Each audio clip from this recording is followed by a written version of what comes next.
yourselves up on the screen? Yep. Fantastic. So joining me today, Bobby Carlton, Jaime Donally, and Chad Lewis. Chat through them individually a little bit about some of the work that they've been doing in VR, and particularly VR and creation. And then we'll throw a few questions out, which hopefully are saved on my tablet under the notes section. We'll soon find out. And hopefully we'll have a bit of fun. So obviously, ladies first. We'll start with Jaime. Jaime, this is second time on the panel for you. You were on my first choice for my very first panel, so I had to get you back. It was you can't really do. I don't think you can't really do a VR in education and not have Jaime Donally. And obviously, huge news this year. If you can up the screen is the release of the book Learning Transported. So, Jaime, for those in the room that perhaps from outside the States that might not know you, just talk a little bit about what you do and your role in this kind of VR ecosystem. Sure. Thank you so much, Steve, for having me. Anything you put on, it blows us all out of the water. We love joining your sessions and seeing the things you create. So thank you so much for putting this together and inviting us in. I am Jaime Donally. I live in Texas, but I was born and raised in California, so I don't have the awesome accent. And I am a curator, ultimately. You know, I am not a creator of VR per se on my own, but I look at it from a perspective of easy, practical implementation in the classroom of using AR and VR, and really seeing these immersive technologies transforming our classrooms and the opportunities our students have, as well as being ready for what they need to the skills they need to have for their future. Fantastic. And obviously, Jaime, very well known. We both have our slightly awkward hashtags, I think, me and you. The whole CPD in VR thing come up massively before this event, because I've found that outside of America, inside America, people tend to refer to it just as PD for professional development, but the rest of the world, we quite often refer to it as CPD for continuing or continuous professional development. So I've stuck with my CPD in VR, but obviously, Jaime, you're known for your VR in EDU, not only the Twitter chats, but you've got the website as well. Yes, definitely. I resisted doing a Twitter chat for a long time because of the commitment, and finally decided that it was just time for people to having this discussion, and it wasn't really discussed on Twitter the way it could be. So it's been really cool to see this community come together from all around the world, including being connected to people like you and learning from each other. So it's been an awesome journey. Fantastic. So next up, we've got Bobby Carlton. Bobby writes for VR Scout, amongst other publications. And in fact, Bobby, I've got a screenshot up here from the paper that you recently published, which is one of my favorite, I won't lie, it's one of my favorite papers on VR in education that I've read this year, if not that I've ever read. I thought it was incredibly thorough, incredibly detailed, and brilliantly put together. Thank you. So, Bobby, if you want to tell everybody a little bit about yourself and perhaps how come to write the immersive realities paper. Sure. So my role in virtual reality is I look at it on a more of a corporate level. I explore how corporate environments can use virtual reality, or immersive realities, whatever you want to call it, as a mechanism to make the environment better, to the L&D better, and of course that what is happening in the K-12 environment, what is happening in higher ed, and how because they will be future employees of these companies, and so we sort of look at everything as a scale. I was brought on to the Maisie Center as the manager of the virtual learning project, which was this agnostic approach of exploring virtual reality. And my original paper, which was called VR Learn, was published about 1.5 years ago. And the immersive realities is the follow-up to that. Sort of as the technology grows and changes and evolves, and how it's used one way, and then how it maybe isn't used anymore, may be used differently, is what this report is all about. And it really is an agnostic approach, and I sort of look at what works and what doesn't work about virtual reality. So people definitely will come to me and say, oh, you kind of you're kind of being very negative about this part of the technology. And it's not that I'm being negative about the technology, it's that I am being very honest about the technology. And there are definitely shortcomings of virtual reality in the learning environment. But again, it's still a very new idea and a new concept. And as we evolve and explore it, it definitely will change. I do think, as Alvin said earlier, VR to me right now is in the sort of the blackboard stage of the where it sits in, and as it's going to evolve into smart boards, it's going to definitely become much more robust. Fantastic. So, Bobby, if people want to find the Immersive Realities paper, what's the easiest way for them to get hold of it?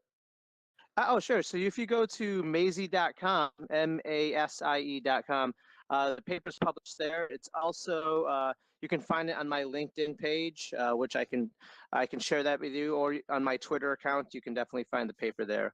But you can use Immersive Realities, the title, and it should come up in a Google search. Fantastic. Yeah, it's exactly what I did when I needed the screenshot. Finally, joining the panel is Chad. Now, Chad, before I introduce you and before you introduce yourself, I've got to say, in the real world, I think you need to sit forward about a foot, because at the moment you look half man, half chair. There we go. Right. I've been called worse. That's good. You look like some sort of centaur that's made of a couch. Chad Lewis, I warn you in advance before you see the photo that will come up shortly. Chad is an educator working in Tampa. He's going to make a lot of you jealous. He makes me jealous when I see images of the learning environment that he set up at his school. It definitely makes me envious. So, Chad, obviously, as I say, you're based in Tampa. One of the main things that you've really pushed forward over the last couple of years is this Idea Lab, the Innovate, Design, Explore, Apply lab at your school. As I mentioned, I've got photos in a minute, but if you just wanted to just explain about the kind of the logic and the reasoning behind developing the lab at is it Tampa? What's the name of the school? Tampa Prep? Yeah, Tampa Preparatory School in Tampa, Florida. Yeah. So about 2 years ago, we bought one mobile VR station. It was an Oculus Rift, and we just didn't know what VR might mean for education. So we said, let's get this, and we had some experiential apps on it, which was great. We would roll into rooms, and then a couple of the computer science students came to me and said, Mr. Lewis, do you mind if we build VR apps with Unity? I said, that sounds awesome. What's Unity? Because I had no idea. I'm not a gamer. I didn't really understand what it was. So this was a completely student-driven initiative 2 years ago.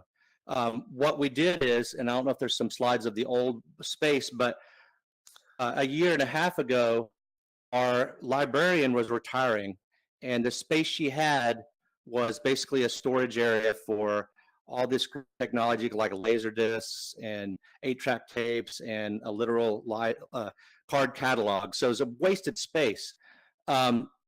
What we saw was there was so much interest in students in building VR with Unity. We said we got to have a space for this.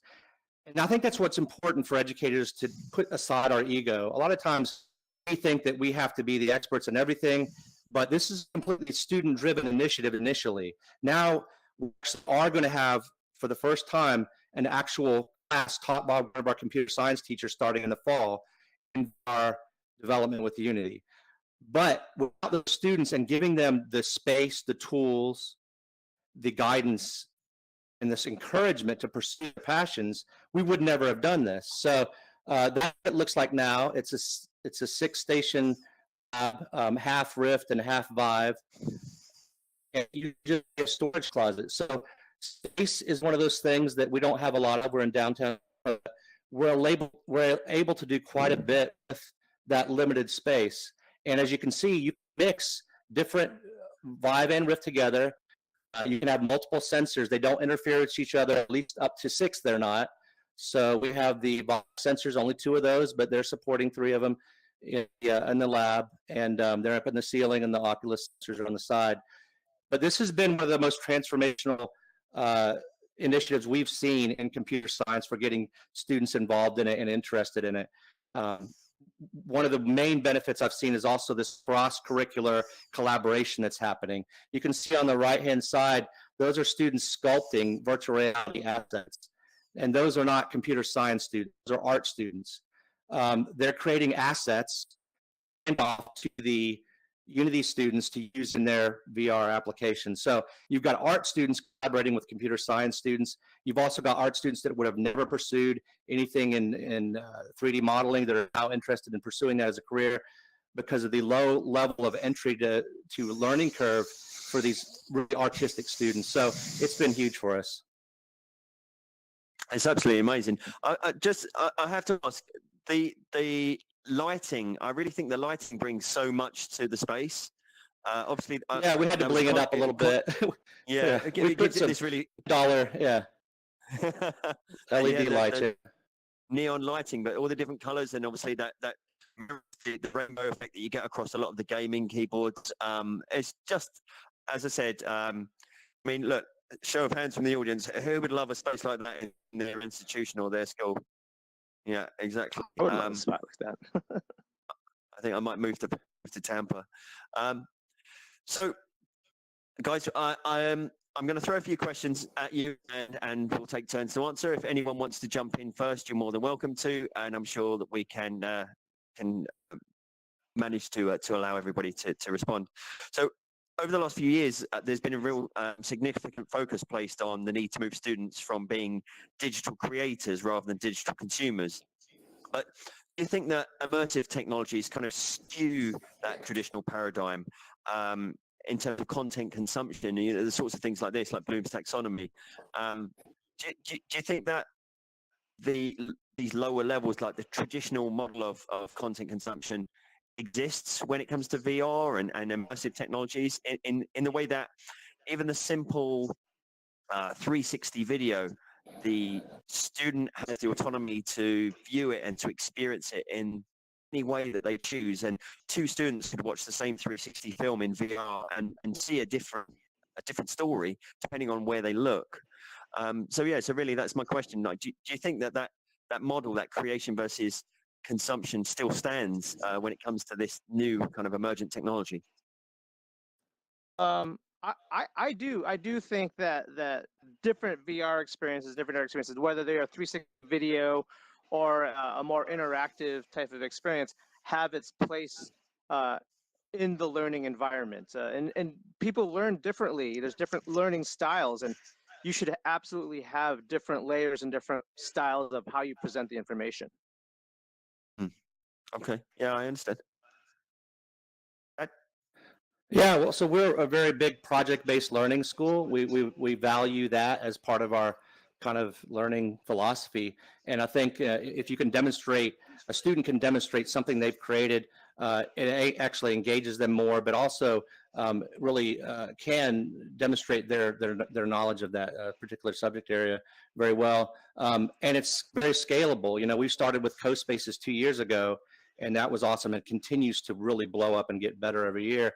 And now we have kind of a pathway from CoSpaces and block-based coding to in the higher levels Unity. Actually, our Unity class this semester, starting in the fall, will not be limited to computer science students. So we're going to take a risk there. We're opening up to any students. So we have art students taking it as well, because you can do a lot with Unity without C# knowledge. However, you know, there is a learning curve there. So, but I'm also absolutely thrilled with what's happening with WebGL and things like Brio VR, Amazon Sumerian, things like that coming out that are going to make the entry level to VR creation much lower as well. Sure. And Jamie, I think I must admit, obviously, I haven't been able to get my hands on a copy of your book yet, but I'm quite sure that you kind of touch on that in your book from the stuff that I've read about it. Yeah, definitely. I think there's a purpose for it all. I'll start with that experience.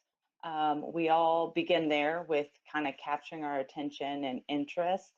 I think that there's room for experience even later after I've become a creator of content, because there's going to be different purposes in how we're using this technology and what we want to our lessons, but ultimately it should cover it all. It shouldn't just be experience only.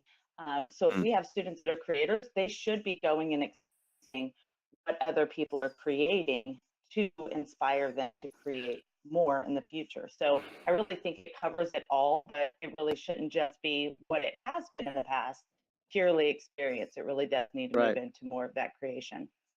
And there's and to go off of that, there's a lot of, with all these great tools, you brought up Sumerian and Poly, Google Poly, there's all these great free resources to create content, and it's been really amazing.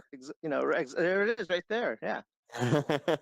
Yeah, so I mean that was kind of my transition was just I know there'll be people in the audience and people that watch the recording back that would be interested to know what you guys would recommend as kind of experts in the field. Chad's already touched upon the fact that there's a really nice progression from something like CoSpaces through towards Unity. I know this is why I deliberately put Unity on one side and Unreal on the other side, because those two camps tend to be like warring armies at times. But yeah, and then you've got the Google stuff with Tool Creator released recently, and I think that there's something else in the pipeline from Google from what I'm hearing. So what would you recommend? Like, let's say it was for somebody who wanted to start creating virtual reality content, where would they start? You want? Anyone? I don't mind. Okay, go ahead, Chad. So I definitely recommend CoSpaces. I think that they've got over the past couple of years just a wealth of investments that brought about. I've just started looking at this month Brio VR, which I had not really heard of or forgotten about. That I think it's pretty powerful as well, what you can do with absolutely no coding. Although I think the code isn't a good part of that when that is part of the learning. But so Brio, I'm excited about what Sumerian is going to do. I haven't played with it too much, but I think this is the year we see a lot with Unity. It was great to see Unity at ISTE. I think for the first time in the history of ISTE in Chicago, with Unity having a booth, that was really great. And I think they're really pushing the initiative to get into education. That's quite telling, the fact that Unity, that stood out to me. Obviously, I wasn't able to attend, but the fact that Unity were there, that really did stand out to me. The fact that a company that you wouldn't traditionally associate with education was making that clear statement that this is a space that we're invested in. Amy, what would you say? I know you're a big CoSpaces fan as well. Yeah, interestingly enough, Unity's been there for several years. I know 2 years ago, really? In Colorado, I had a chance to connect with them, and them offering their platform for teachers and the training for free at the time was their big push. But it's pretty, I think it is it does really say something in space. Now, what we have today and what we saw last week at ISTE compared to 2 years ago at ISTE, there was interest, but it was all about experience. And to be honest with you, I thought what they did this time and collaborating with other groups and bringing that in and saying, let you go ahead and demo what you're doing, how you're using this tool, was something that they were saying, take ownership. It wasn't just going and experiencing the vibe like it was 2 years ago. Now it's, no, you run with it and you create. So again, I would agree with that. I think honestly that I'm not a coder. I know nothing. I am a learner for sure from any student that wants to show any of this. I've only been into some of these platforms, but I know obviously CoSpaces is the one that I push, because you can have students from kindergarten that has no experience at all the way through college, just using the advanced features. So I think it's one of those platforms that's really easy to jump into with no experience at all. Yeah, sure. I mean, at Chess Dubai, where I work, we've had students as low as year one using CoSpaces just in drag and drop capacity to build 3D scenes, and then moving into Blockly through the primary school, and then push forward the use of the JavaScript within it with the secondary school students. Anybody, just before I move on, anybody want to add any other recommendations, perhaps something I've missed?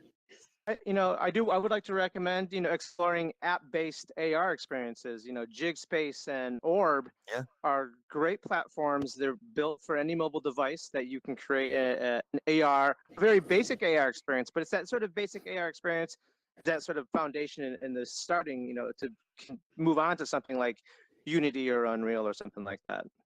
Yeah, another good example is Metaverse, because although it's a platform that doesn't involve any coding, it has that computational thinking, that conditional logic, so it's a stepping stone towards something that's more complex. One thing I'd like to say just real quick is about Unity again. What I love about it is once students create something, they'll be able to port that over to different devices is fairly relatively easy to do. I mean, there's some scripting change, but not a huge change. Once you develop something, we've had student apps ported from the Vive, Rift, vice versa. We actually have two apps on the Oculus Go. And I think the Oculus Go is a game changer as well for education. I think putting it in the hands of many more educators is going to happen this year, and it's going to be a big year. So Chad, sticking with you, I'm hoping you can see the images up on the screen. So 2 of them are mine and 2 of them are yours. Can you see the 4 pictures?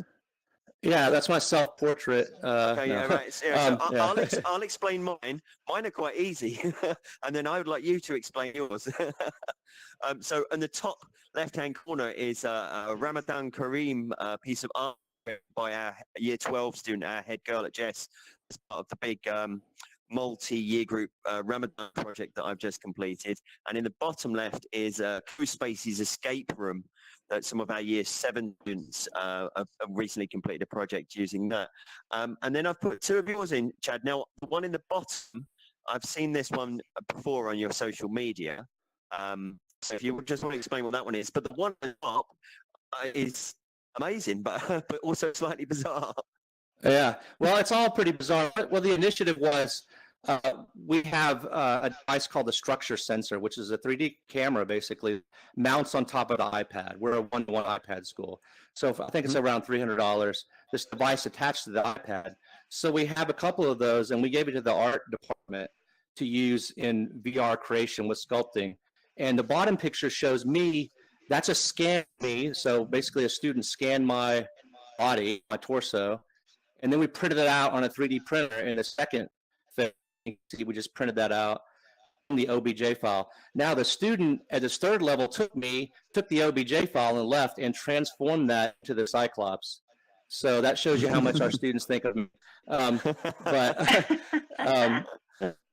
That same project, the entire sculpting class was tasked with doing it to themselves. So the top one is a student who scanned their torso and then modded it in an app called Medium, which runs on the Oculus, and it's a great sculpting app. And they enabled them to import OBJ file and edit it in VR through Medium. A great sculpting app we're looking at is something called Map.